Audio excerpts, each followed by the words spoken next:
ताजा खरीफ सीजन से पहले बीजों की किल्लत और मध्य प्रदेश पर बीज सप्लाई पर रोक का आरोप लगाने वाले महाराष्ट्र में इस खरीफ सीजन में सोयाबीन की बुआई का क्षेत्र बढ़ रहा है।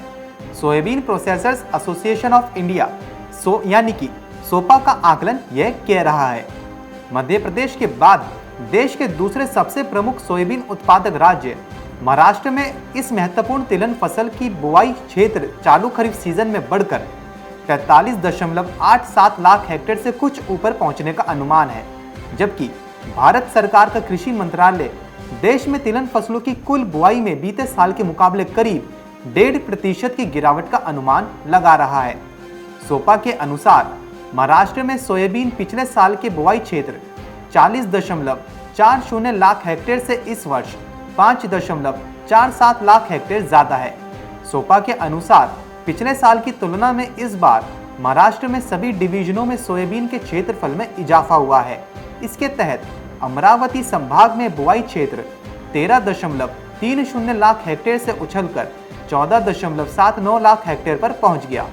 नागपुर संभाग में सोयाबीन का उत्पादन क्षेत्र पिछले साल के 2.77 लाख हेक्टेयर से सुधरकर 2.91 लाख हेक्टेयर पर पहुंचा।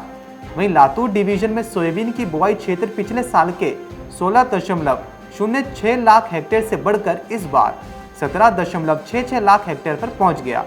नासिक डिवीजन में भी सोयाबीन की बुआई 1.35 लाख हेक्टेयर से सुधरकर 1.59 लाख हेक्टेयर पर पहुंची और पुणे संभाग में पिछले साल के 1.63 लाख हेक्टेयर भूमि में सोयाबीन की खेती हुई थी, जबकि चालू सीजन में इसका क्षेत्रफल बढ़कर 2.22 लाख हेक्टेयर से ऊपर पहुंच गया।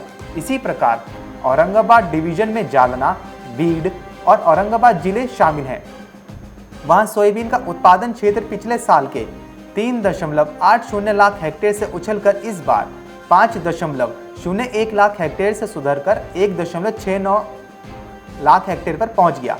इस संभाग में कोल्हापुर के साथ साथ सांगली और सतारा जिले शामिल हैं।